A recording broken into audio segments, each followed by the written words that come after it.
Olá! Não é de hoje que a ciência investiga os efeitos do pensamento positivo em nossa saúde. Prova disso é um estudo feito pelas universidades de Harvard e de Boston, nos Estados Unidos.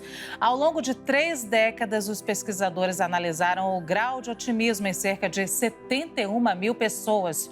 O resultado é impressionante. Os mais otimistas tiveram de 11% a 15% mais tempo de vida. E ainda, as chances de chegarem aos 85 anos podem ser até 70% maior do que as dos pessimistas. E eu lanço a pergunta: como mudarmos o nosso pensamento para que as coisas boas estejam ao nosso favor?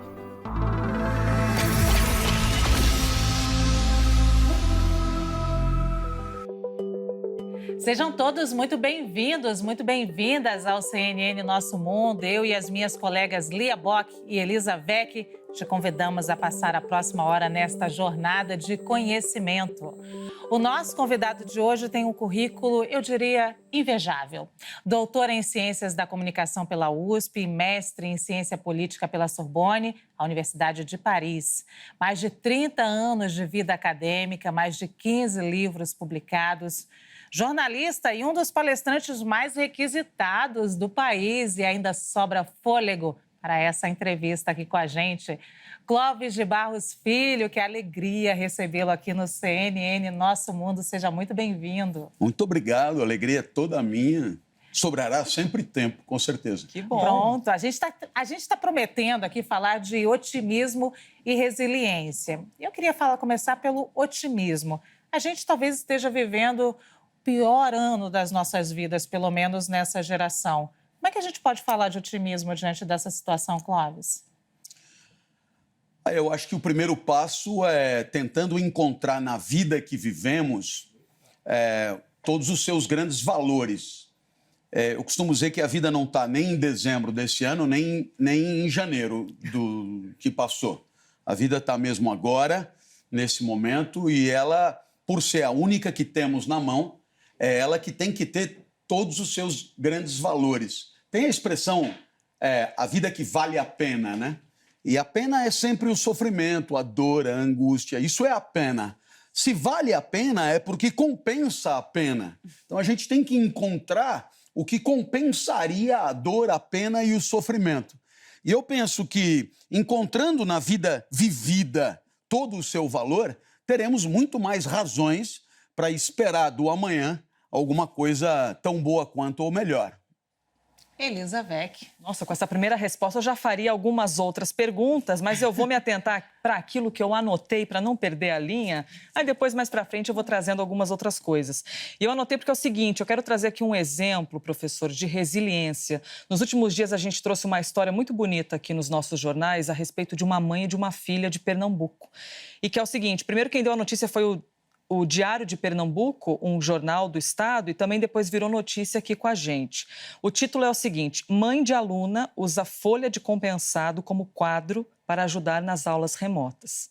Só pelo título já gera na gente muitos sentimentos. Maria Heloísa Cordeiro tem 9 anos, é aluna de uma escola municipal do Recife. Está estudando à distância e não é por computador, é pelo celular. Então, a sala de aula inteira ficou resumida a essa telinha desse tamanho. A mãe se chama Cátia Davi Cordeiro, tem 45 anos, é professora, desempregada. Para sobreviver, faz congelados e faxina para dar conta das contas de dentro de casa. E o que ela fez para poder ajudar a filha no meio desse desafio do ensino à distância? Ela encontrou um compensado, um pedaço de madeira, que, se eu não me engano, era de um pedaço de um móvel largado. Pegou, colou na parede e, com esse pedaço de madeira, ela passou a lecionar para a filha, para ajudá-la dentro de casa. Mãe dessa criança de 9 anos. Resiliência, sabedoria. A gente pode definir essa mãe desse jeito? Acho que é até mais do que sabedoria, sabe? Eu imagino que sabedoria tem um pouco de pensar bem a vida e viver de acordo com o pensamento. A sabedoria, ela é assim, composta por esses 2 elementos, na minha opinião, né? Então, quem é sábio costuma refletir muito sobre a vida e costuma ter, na hora de viver, uma certa coerência com o que pensou. Então, sei lá, vamos pensar em alguém como a Monja Coen. Para mim, é uma mulher sábia. Por quê? Porque ela pensa muito bem a vida e quando você vai observar a vida do dia a dia, é muito coerente com o que ela pensa. Então há ali uma sabedoria. Acho a resiliência maior do que a sabedoria. Porque a resiliência, ela envolve uma dimensão afetiva num ponto do afeto que é uma resistência à tristeza, uma resistência à agressão. E aí realmente não é para qualquer um. Sabe, eu penso assim, a resiliência, ela tem muito a ver com os chamados fatores protetivos da vida. E o que eu quero dizer com isso? Triste todo mundo fica, mas, gozado, alguns suportam a tristeza e saem para a briga. Outros, diante da tristeza, se acanham e até desistem de continuar vivendo. A gente tem agora o Setembro Amarelo que cuida desse assunto. Então, quais são os fatores protetivos da vida? Alguns são de personalidade mesmo, de natureza. Imagino até que tem muito a ver de inato, cromossômico, genético, etc. Mas outros são fatores sociais. Aí tem um cara chamado Durkheim, que inventou as ciências sociais, que escreveu um livro chamado O Suicídio, onde ele estuda isso e ele mostra que pessoas com vínculos sociais mais fortes são pessoas mais resistentes à tristeza. Exemplo, se você tem filho, tal como no teu exemplo, velho, vem a primeira porrada, você diz, não posso me entregar, tem alguém que depende de mim. Se você é casado, é a mesma coisa, tem alguém que está junto comigo nessa, eu não posso me abater. Se você tem pais vivos e os sustenta, por exemplo, de novo, você está na briga e não pode perder tão fácil.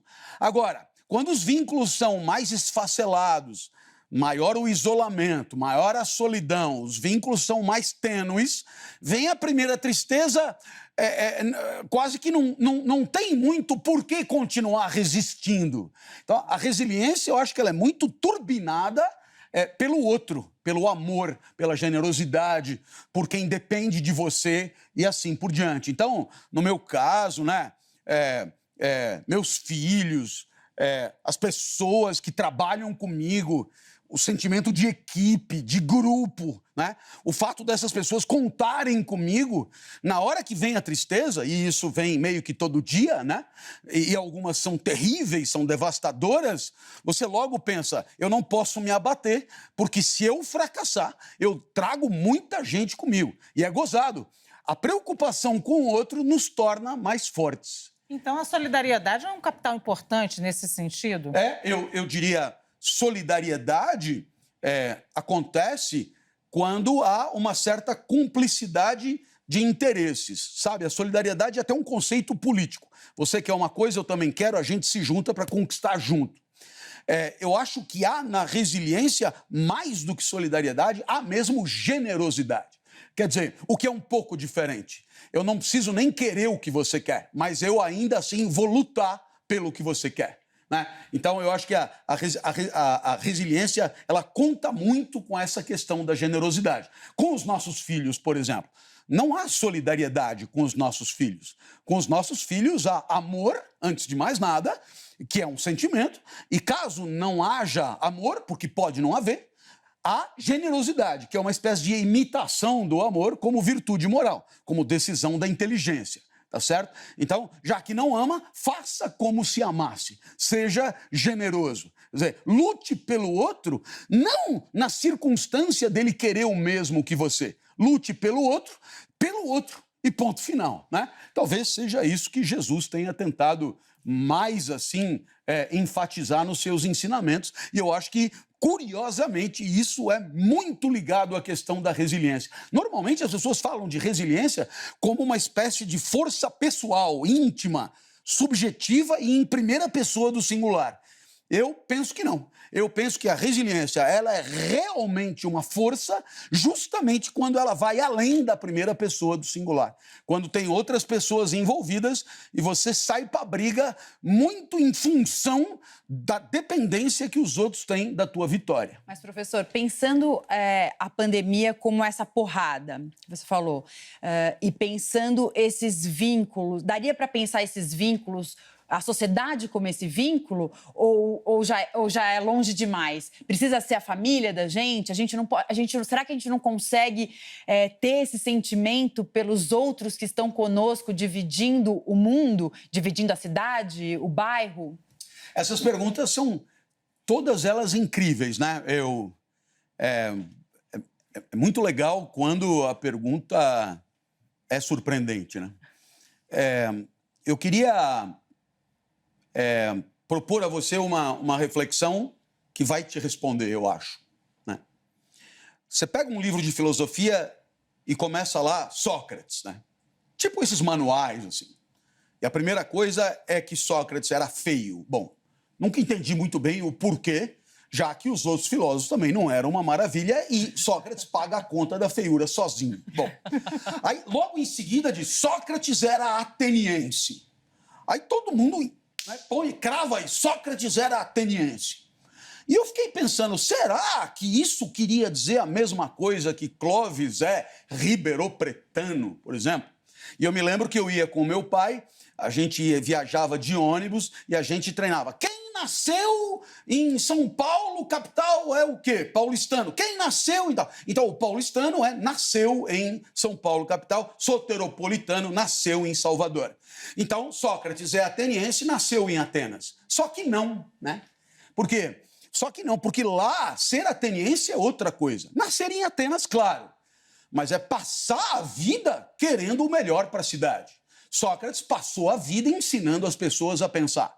E aí você dirá, meio tipo Jesus, ele era generoso e ele ajudava cada um a pensar melhor pelo outro. Não. Sócrates ajudava as pessoas a pensar melhor pensando na cidade. Uma cidade boa precisa de pessoas pensando bem. Então eu vou ensinar as pessoas a pensar. O grande valor para Sócrates era a cidadania. Quer dizer, pertencimento à cidade. Então perceba que, nesse caso de Sócrates, vê como a tua pergunta vai como uma luva. Sócrates abriu mão de fugir depois de condenado, porque ele pensou, se eu fugir, eu atento contra as leis da cidade, eu agrido a cidade. Então, mesmo tendo achado a minha condenação injusta, eu não posso fugir. Então, o amor de Sócrates por Atenas é maior do que o valor de continuar vivo. Tá? Veja como é exatamente o que você perguntou. Então, eu penso que, se não é, bem que poderia ser. Né? O amor por São Paulo, por exemplo, poderia me fazer, no meio das minhas preocupações, me preocupar com as coisas ligadas à cidade, como Sócrates pensava nisso o tempo inteiro. Tanto assim que os relatos dizem a vida privada dele era nula. Quando ele chegava em casa para conversar com a mulher, que chamava Xantipa, e parece que era uma pessoa difícil, ele emudecia. Não havia interesse nenhum pelas questões privadas. Sócrates só era Sócrates discutindo questões relacionadas à cidade, que a gente chamava na época de relacionadas à polis, portanto, políticas, tá certo? Então, nesse sentido, Sócrates, em nome de Atenas, preferiu morrer. E eu acho que isso é perfeitamente viável, dado que muita gente,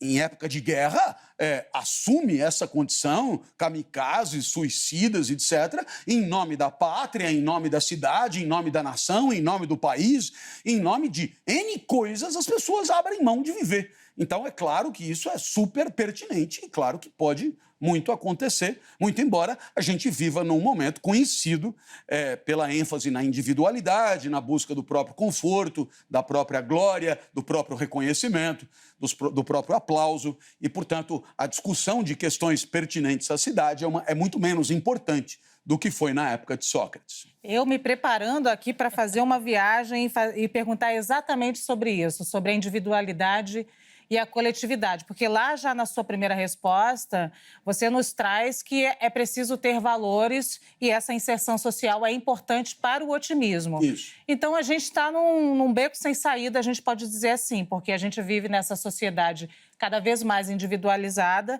onde as nossas relações sociais, que são relações digitais nesse momento, são relações fluidas. E muitas vezes elas nem são relações, muitas vezes. Então, como a gente sai desse beco, professor? Bom, interessante, porque Você abre o programa dizendo que o tema do programa é otimismo. Aí você usa a expressão beco sem saída. Afinal, você quer que eu fale de uma coisa ou de outra? Mas não, eu só quis chacotear porque eu fiquei confuso. Mas é porque você tem toda a razão. A questão do beco sem saída me é muito mais familiar do que a questão do otimismo. Você sabe que na filosofia encontrar um otimista não é muito fácil, né?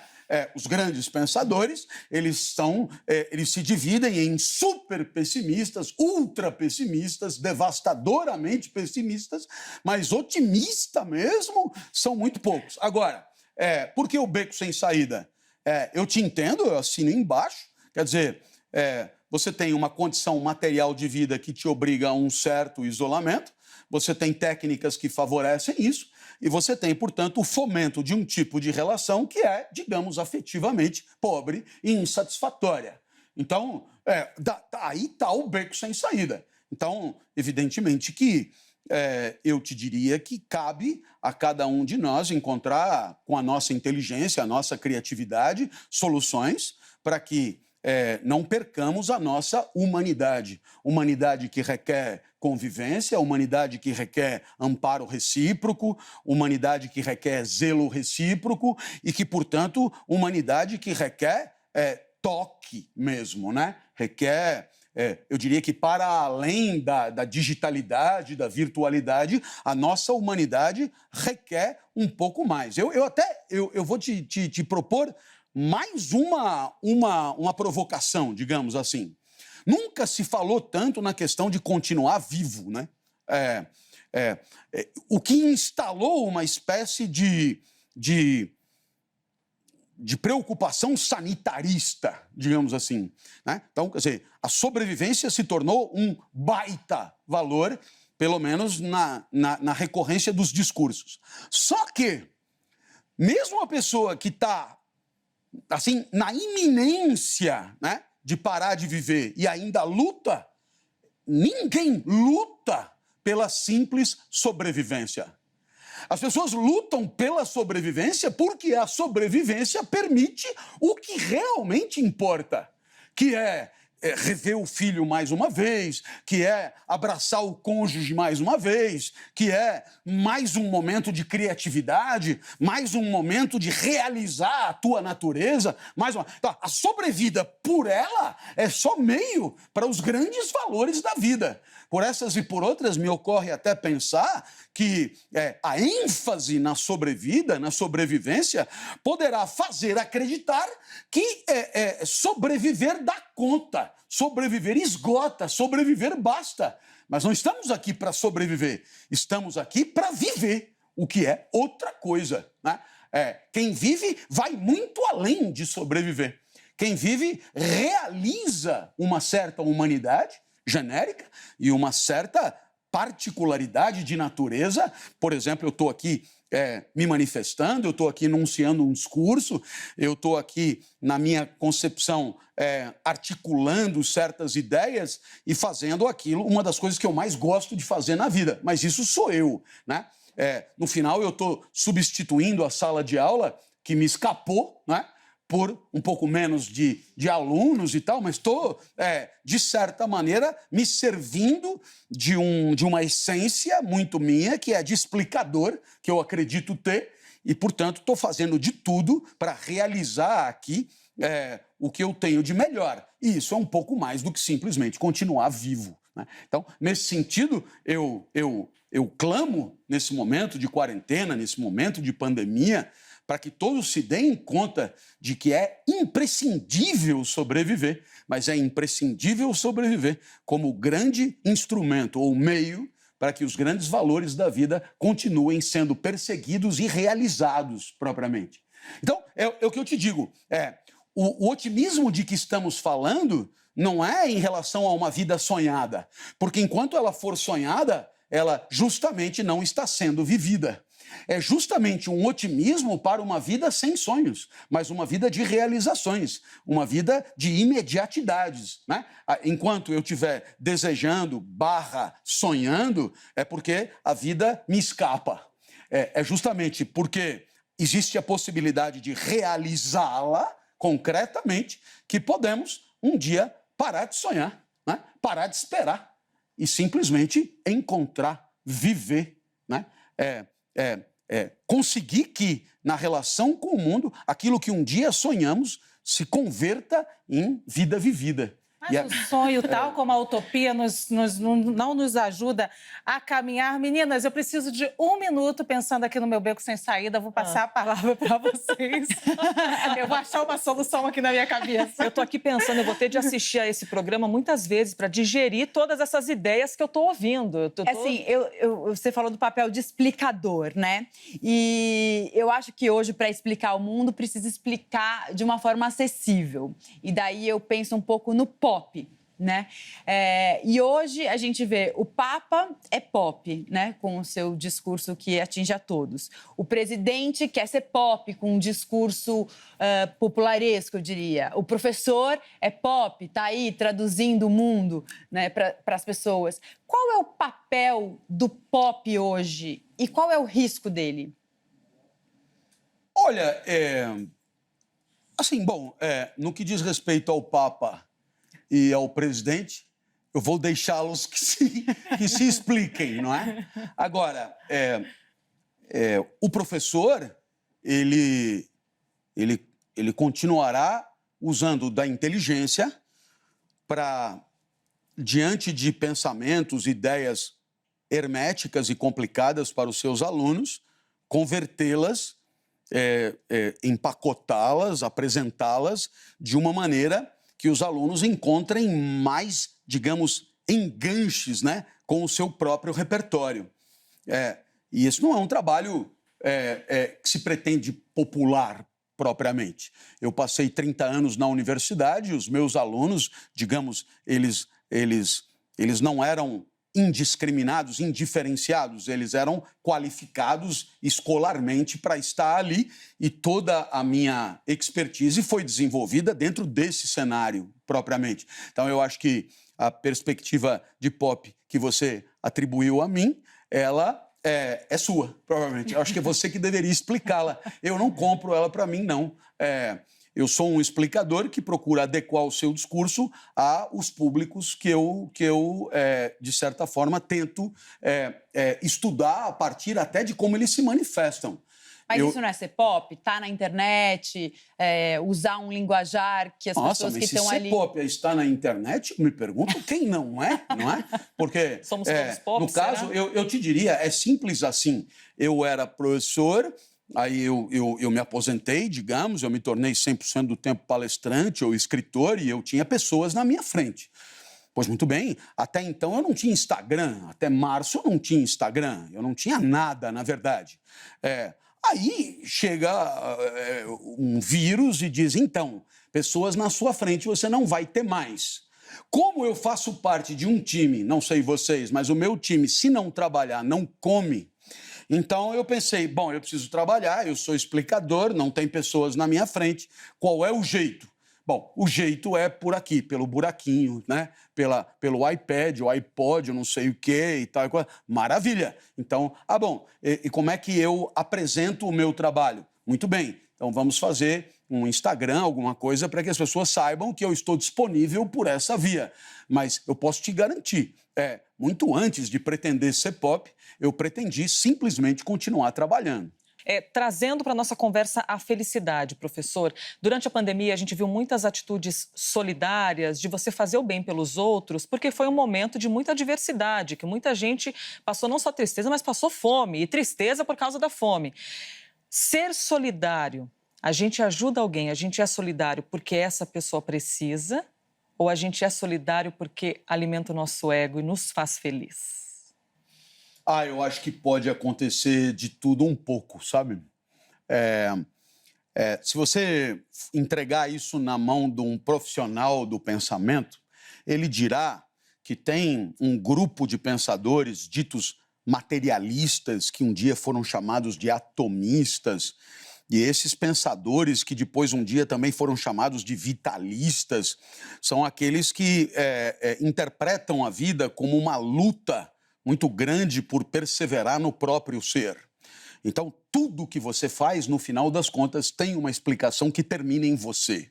Né? Então, se eu te estendo a mão, é porque, tudo bem, pode até te fazer bem, mas, no final das contas, é porque me faz bem. Né? Então, há uma maneira de encaminhar a conversa por esse lado. Curiosamente, não é o lado que, embora eu seja encantado por essas ideias, não é o lado com o qual eu concordaria mais, porque existe uma possibilidade de você estender a mão pelo outro e isso terminar aí, propriamente. E você encontra muito isso quando você, de fato, ama genuinamente a pessoa que você ajuda. Filho pequeno é um ótimo exemplo, né?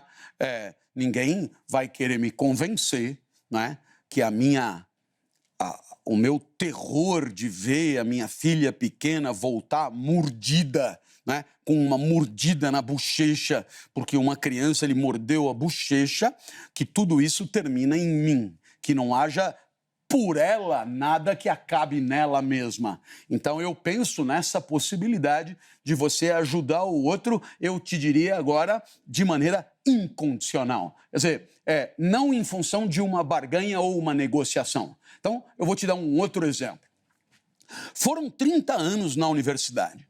30 anos empenhados genuinamente em proporcionar lucidez ao meu aluno. Com maior ou menor sucesso, essa era a intenção. Aí, claro, você poderá dizer, sim, mas você tendo sucesso, você acabou se dando bem, você acabou aplaudido, você acabou piriri, porra. É tudo verdade, é tudo indiscutível. Porém, eu estou convencido, genuinamente, e falando sinceramente, que para além de tudo que eu ganhei com isso, eu ofereci por oferecer, proporcionei por proporcionar, entreguei por entregar e acho que entreguei muito mais do que recebi.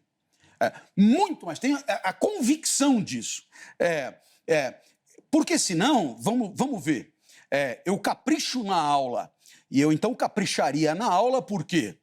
Porque eu vou ganhar, vamos dizer, nos dias de hoje, né? Eu vou ganhar palminha, eu vou ganhar seguidores no Insta, eu vou ganhar glória e reconhecimento, diriam os mais antigos.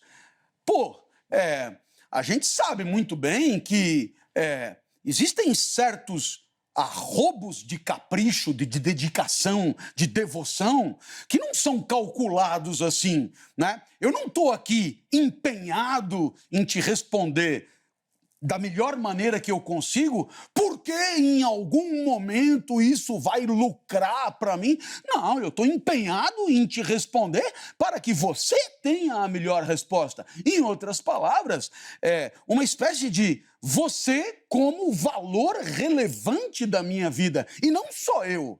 Não que eu não me preocupe comigo. Não que eu não conte para mim. É claro que eu conto para mim e é claro que talvez eu seja o que mais conta para mim. Tudo bem, mas isso não esgota a vida.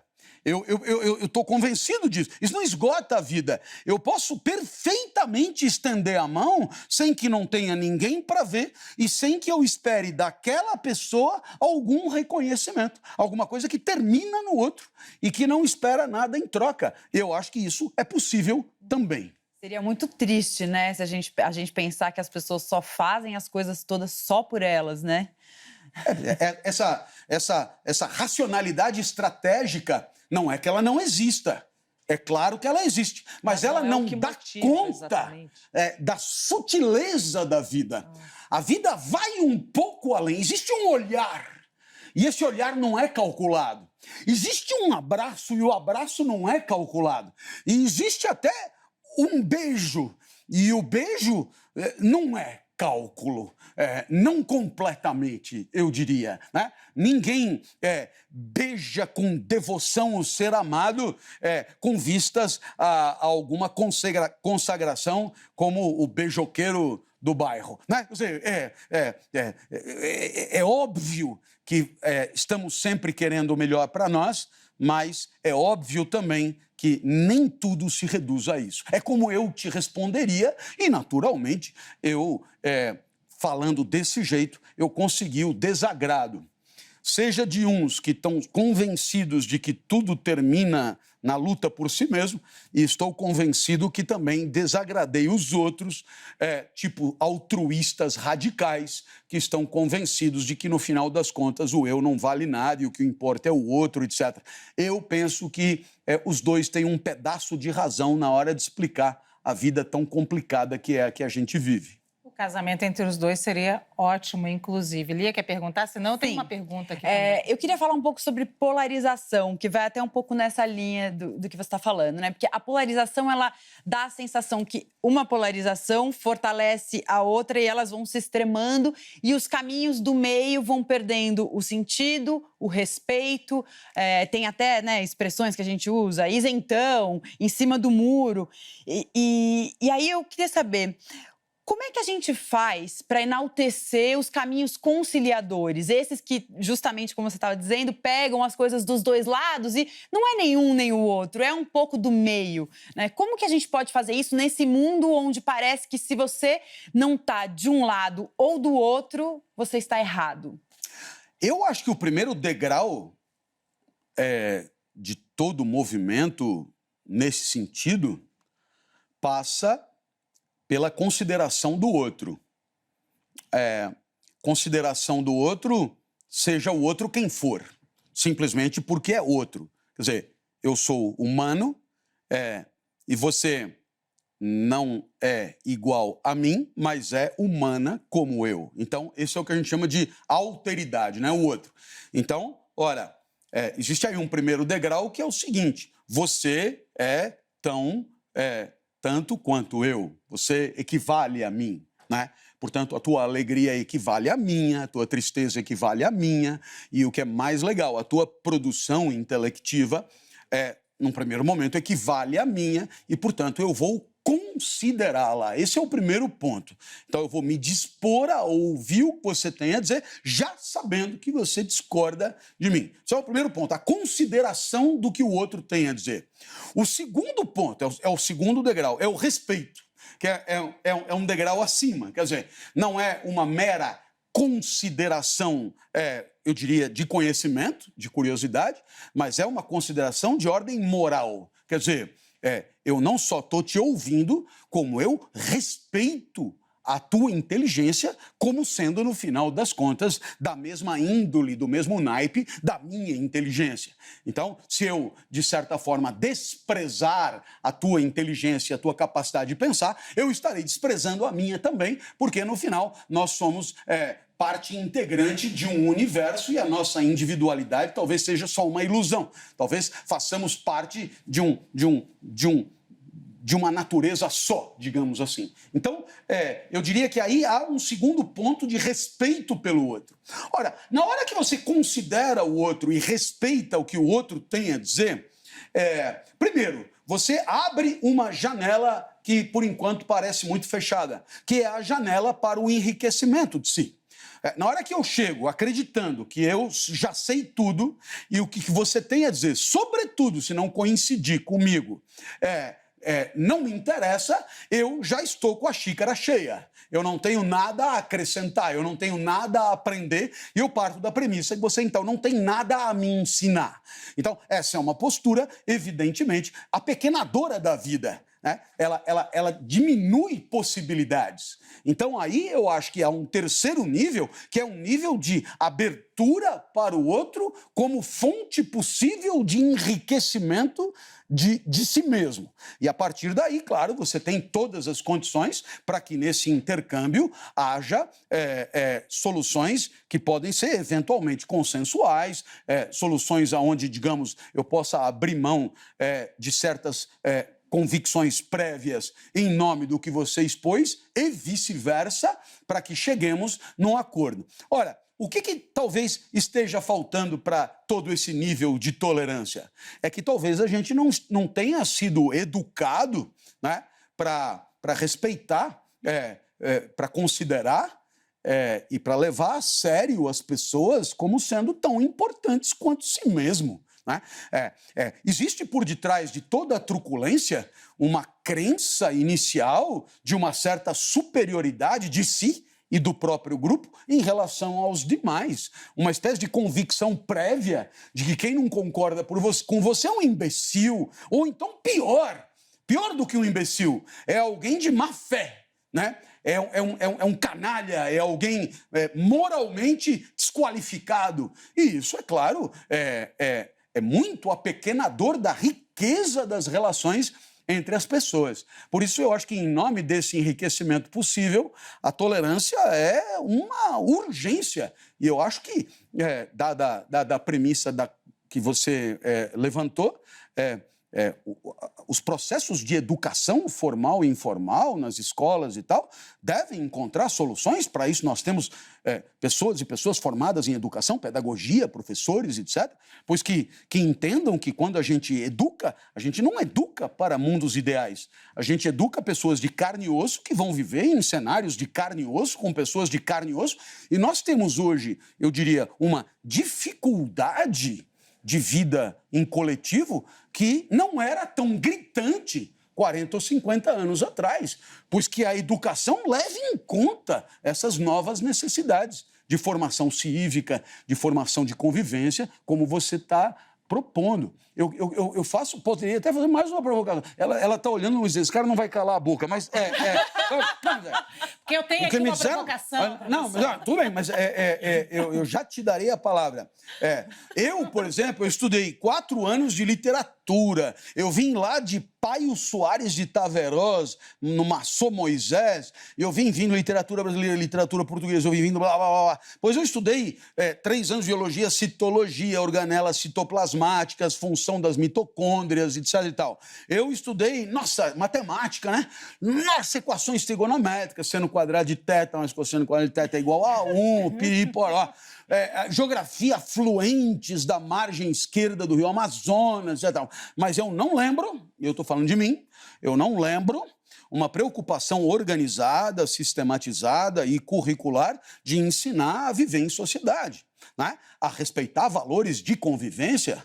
E valores de inconvivência, eles não são exatamente os mesmos dos valores existenciais. Pelo contrário, quem se meteu a falar sobre a vida, para mim, se limitou a dizer, você tem que se dar bem, velho, né? Você tem que ter sucesso, você tem que ganhar, você tem... Não, né? Eu não tive a sorte de chegar, de ter um professor para dizer, olha, nós vamos conversar sobre convivência, nós vamos conversar sobre o uso da inteligência buscando a convivência mais harmoniosa possível, que é a definição que eu dei com o professor Cortella no livro Ética e Vergonha na Cara. A inteligência compartilhada a serviço do aperfeiçoamento da convivência, né? Então, quer dizer, eu preciso de você não só para respeitar o que nós decidimos. Ética não é só isso.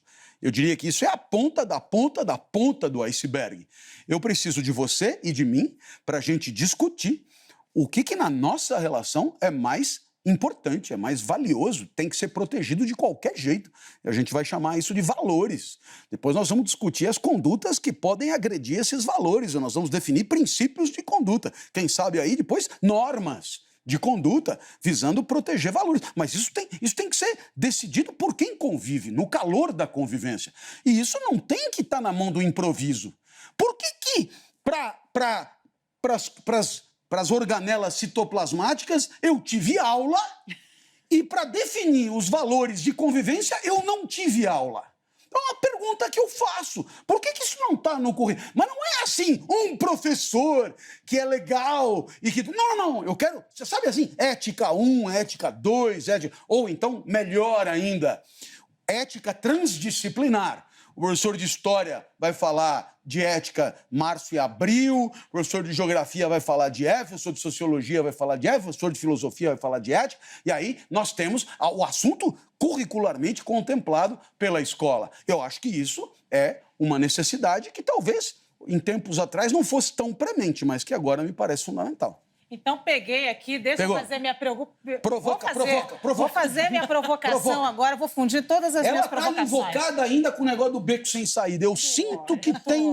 Um dia eu saio desse beco, vou ligar para o senhor e falar, saí do beco. Nossa, mas... Acho que uma das saídas pode ser essa, é uma provocação. a educação, a escola, a infância. Mas a minha provocação é, de tudo que o senhor disse agora, nesse momento, a gente vive numa hierarquização de saberes também. A gente tem uma educação eurocêntrica, a gente sabe que a educação indígena, por exemplo, ensina a viver. Muito parte da educação africana também ensina essa convivência, tem essa ética de convivência. Mas a gente vive sob o domínio de uma educação eurocêntrica, onde títulos, saberes, universidades têm um peso enorme. E isso faz parte também do nosso desrespeito que a gente tem com a população em geral. Quem tem título fala mais, quem não tem título fala menos. Você quer que eu levante para aplaudir? Ou eu posso aplaudir sentado, né? Não, claro, é claro que a gente importou modelos. E é claro que poderíamos, eu acho que estava na hora de assumirmos essa soberania, na hora de usar a inteligência para definir que tipo de cidadão queremos formar. Eu diria, fazer uma pergunta fundamental se uma criança vai entrar agora na escola e vai sair da escola daqui 13 anos, eu quero saber o que tem que acontecer com ela no final do processo. Né? Não é da índole do mundo contemporâneo avaliar processos em função de resultados? Mas como é que eu posso avaliar se eu não sei o que esperar no final do processo?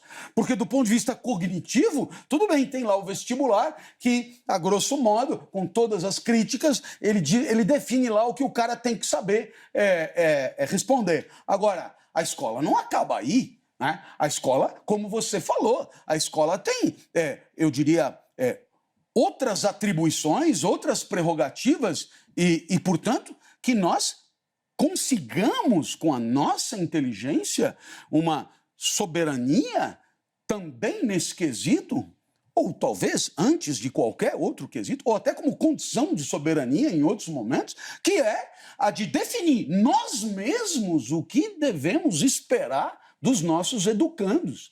E você entende que isso exigirá de nós uma reflexão que nós nunca fizemos. Porque tudo isso é da esfera da obviedade para quase todo mundo. Você entra na escola porque todo mundo entra. Né? É uma espécie de política de acompanhamento, de fluxo. Né? Tá, no primeiro ano, vai para onde? Por segundo. Né? E o que ensina no segundo?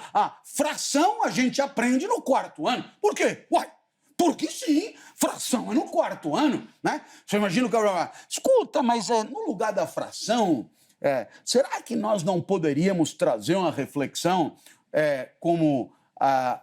em vez dessa aula de fração, ou além dessa aula de fração, para não arrumar confusão com ninguém, vai que tenha alguém nos assistindo que seja louco por fração. Então, além da fração, vamos fazer o seguinte, vamos montar um esquema.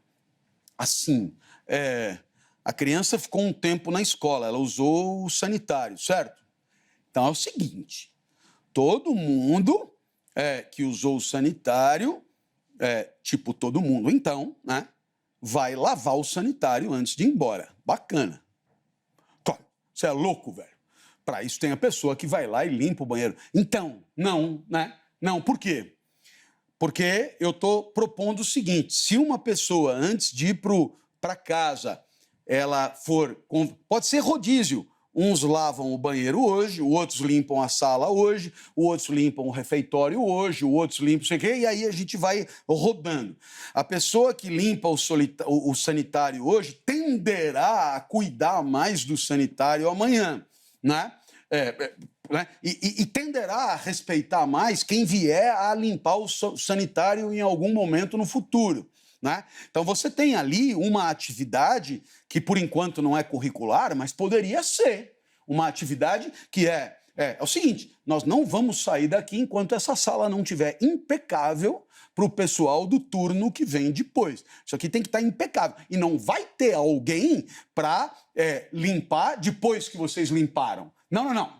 Nós somos responsáveis pela higiene e pela conservação da escola, que é nossa. Não é uma empresa terceirizada que limpa. Nós cuidamos da nossa escola. Nós limpamos a nossa escola. Nossa! Você pode imaginar... Primeiro, eu imagino a reação de muitos. Eu vou falar, velho, imagina se eu vou pagar, né? escola de playboy, para o menino ir lá lavar a privada do outro. Impensável! Nunca e tal. Eu sei que é polêmico, porém, eu mantenho o pé. Não há nenhuma indignidade em limpar vasos sanitários, né? A quarentena pode ter mostrado a muitos de nós isso, né? Não há nenhuma indignidade, pelo contrário, é o zelo pelo que é coletivo a partir do próprio coletivo. Na hora que você aprende isso na escola, talvez você zele mais pela rua, porque é o mesmo princípio, é de todos nós. Talvez você zele mais pela praça pública, talvez você zele mais pelo lixo, pela higiene dos lugares que não são privados, que não são só seus, mas são de todos. Então existe aí um aprendizado que a escola poderia integrar nas suas preocupações. E nós temos o direito de pensar isso. Nós temos o direito até de propor isso. Nós temos o direito, eventualmente, de apostar em governantes que proponham isso, que considerem esse tipo de reflexão na hora de apresentar suas candidaturas, na hora, enfim, de se apresentar no mercado eleitoral. Então, eu te digo, não se trata de deixar de ser eurocêntrico para ser asiático-cêntrico ou africanocêntrico, mas de assumir a responsabilidade nossa por aquilo que é a nossa sociedade, que é a nossa vida, que é a nossa convivência. Não é assim, a minha preocupação termina na porta da rua. A partir daí é terra de ninguém. Aí eu tranco a porta, para dentro impecável, para fora terra de ninguém. Pô, é evidente que há aí um empobrecimento da vida social, da cidadania, e eu acho que a escola e todas as instâncias de socialização poderiam ajudar demais da conta nesse avanço. Né? Nós extrapolamos todos os nossos limites de tempo e as nossas provocações e polêmicas, porque isso é bem polêmico. Mas vou deixar aqui de novo eu vou ter que encaixotar uma ideia em 30 segundos. E é muito rápido, hein? Que sofrido. Olha, eu tinha umas 50 perguntas para fazer só a respeito do livro que eu trouxe aqui junto comigo, o livro que eu li. Tem que fazer em off. Do professor e do Júlio Pompeu. Eu guardo para outra entrevista. Mas, professor, a gente busca em qualquer setor da nossa vida, em qualquer área, o sucesso, seja no casamento, nos estudos, na carreira, na maternidade, na paternidade, sempre alcançar esse sucesso. E a gente encontra muito no meio do caminho o fracasso. Como despertar de um fracasso? Como ser resiliente, cascadura, mesmo batendo de frente com o fracasso? Claro. Talvez pudéssemos nos perguntar sobre o que é o sucesso, né? Em espanhol, sucesso é acontecimento, né? O que será que tem que acontecer para que haja sucesso? O sucesso, muitas vezes, ele é socialmente definido como um certo número de resultados a alcançar por qualquer um. E muitos nos deixamos escravizar pelo sucesso definido pelo grupo. Haveria uma outra possibilidade de entender o mesmo problema, que é entender o sucesso como uma realização da nossa própria natureza, propriamente. Então, nesse sentido, o nosso sucesso seria, eu diria, o pleno florescer, a exuberância maior da nossa vida, a busca da nossa maior excelência. E aí, me parece muito mais interessante do que simplesmente alcançar o resultado que o outro espera de nós. E nesse caso, eu te diria que todo percalço, que você pode chamar de fracasso, todo momento em que alguma coisa deu errado, houve, digamos, um desempenho inferior ou distinto do esperado, há que considerar as razões pelas quais isso aconteceu e há que tentar encontrar, digamos, as formas de anulá-las, transformá-las, de maneira a que essas mesmas causas não se repitam, para que esse resultado não desejado volte a acontecer. Então, nesse sentido, todo fracasso é muito mais enriquecedor, muito mais contributivo muito mais, eu diria, alavancador da vida do que a eventual satisfação de uma expectativa anterior. Porque essa passa batido.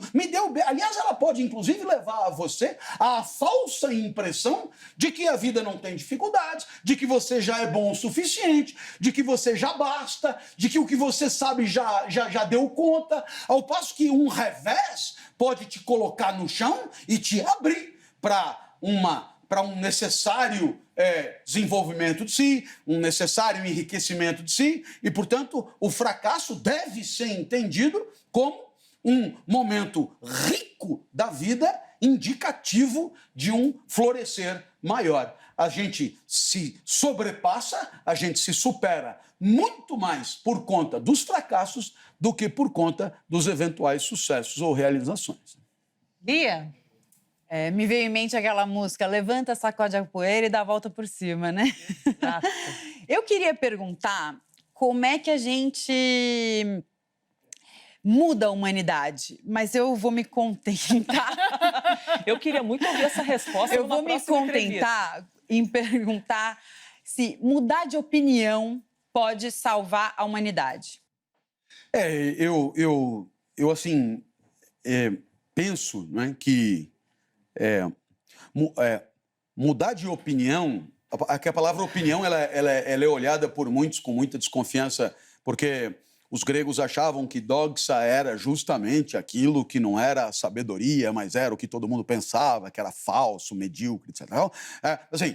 Você ter uma certeza sobre as coisas do mundo e você constatar que o que você pensava pode ser melhorado ou era francamente equivocado, eu diria, é o básico do básico do básico do bom pensador, do bom pensante e do bom vivente. Né? Não do bom vivant, mas do bom vivente. Quer dizer, em outras palavras, nós temos sempre diante do mundo, digamos, entendimentos de validade provisória, porque estamos invariavelmente em busca de uma aproximação das verdades, que ela é progressiva nos limites das nossas competências, nos limites da razão, nos limites de tudo aquilo que nos impede de ir além. Então, eu acho que o próprio discernimento sobre os limites já é o primeiro passo para você entender que, havendo lucidez, haverá mudança, como você disse, de opinião. Agora, é claro, o contrário disso é você estar absolutamente agarrado a meia dúzia de certezas e qualquer coisa no mundo que possa colocá-las em xeque, você finge que não viu. Clóvis, quando me perguntam se eu sou feliz, eu respondo, sou feliz. E aí eu tenho, claro, uma dezena de motivos aqui para te dizer porque eu sou feliz, mas eu também tenho uma dezena de reclamações para te dizer. Fico pensando no mundo, fico pensando agora na pandemia, na fome que vai assolar o mundo pós-pandemia, no desemprego, e aí os meus pensamentos são todos coletivos. Mas eu consigo dizer eu sou feliz. Aí eu quero te perguntar, como é que eu consigo dizer que eu sou feliz?